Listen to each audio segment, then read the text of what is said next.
Hello friends, welcome to goalsamayal. இன்றைக்கி நாம் goalsamayal சேனலில் முட்டைக்கோஸ் கூட்டு எப்படி செய்யலான்றதை பார்க்கலாம். அதுக்கு முன்னாடி நம்ம goalsamayal சேனலை சப்ஸ்கிரைப் பண்ணாதவங்க சப்ஸ்கிரைப் பண்ணிக்கோங்க. பக்கத்தில் இருக்க பெல் ஐக்கானையும் கிளிக் பண்ணிக்கோங்க ஃப்ரெண்ட்ஸ். 1/4 கிலோ கோஸை இந்த மாதிரி நல்லா பொடிசாக கட் பண்ணி எடுத்துருக்கேங்க. இந்த கப்பில் 1 கப் பாசிப்பருப்பு எடுத்துக்கலாங்க. பருப்பை நல்லா கழுவிக்கலாங்க. கழுவிட்டு ஒரு பாத்திரத்தில் பாசிப்பருப்பை மட்டும் வேக வச்சு எடுத்துக்கலாம். நீங்கள் பாசிப்பருப்பு கோஸ் ரெண்டையுமே குக்கரில் கூட வேக வச்சு எடுத்துக்கலாங்க. பாசிப்பருப்பு பகுதி அளவு வெந்ததும் நாம் கட் பண்ணி வச்சுருக்க முட்டைக்கோசையும் இது கூட சேர்த்து வேக வச்சிடலாங்க. கூட்டுக்கு தேவையான அளவு உப்பு சேர்த்துடலாங்க. இப்போ நல்லா மிக்ஸ் பண்ணிடலாங்க. 10 நிமிஷத்துக்கு மூடி போட்டு நல்லா வேக வச்சிடலாங்க. முட்டைக்கோஸ் வேகிற நேரத்தில் கூட்டுக்கு தேவையான ஒரு சிம்பிளான கூட்டு பொடியை ரெடி பண்ணிடலாங்க. ஒரு கடாயை அடுப்பில் வச்சிடலாங்க. 1 ஸ்பூன் ஆயில் சேர்த்துக்கலாம்.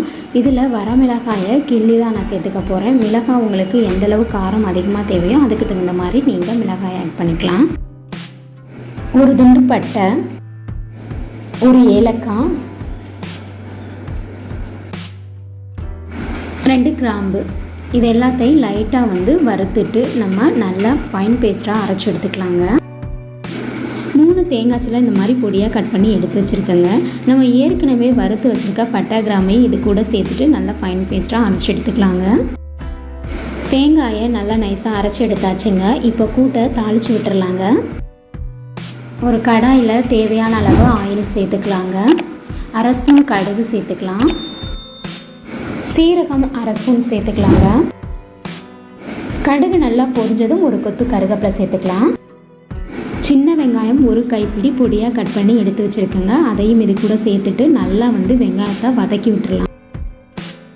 வெங்காயம் நல்லா வதங்கின உடனே நம்ம வேக வச்சுருக்க முட்டைக்கோஸ் பருப்பு எல்லாத்தையும் இது கூட சேர்த்துடலாங்க. சேர்த்துட்டு நல்லா கிளறி விட்டுடலாம்.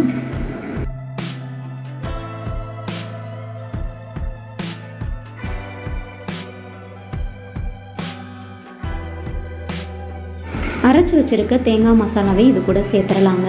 சேர்த்துட்டு நல்லா ஒரு 5 நிமிஷத்துக்கு வேக வச்சிடலாம்.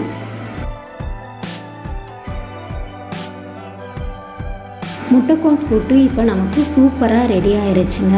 இந்த கூட்டை சுடு சாதத்தோடு வச்சு சாப்பிடும்போது ரொம்பவே சூப்பராக இருக்குங்க. இதே மாதிரி நீங்களும் ஒரு தடவை ட்ரை பண்ணி பாருங்கள். இந்த வீடியோ உங்களுக்கு பிடிச்சிருந்தா நம்ம goalsamayal சேனலை சப்ஸ்கிரைப் பண்ணிக்கோங்க. மறக்காமல் பெல் ஐக்கானையும் கிளிக் பண்ணிக்கோங்க ஃப்ரெண்ட்ஸ். அப்போ தான் நான் போடுற வீடியோ உடனுக்குடனே உங்களுக்கு நோட்டிஃபிகேஷனில் வரும். Thank you friends.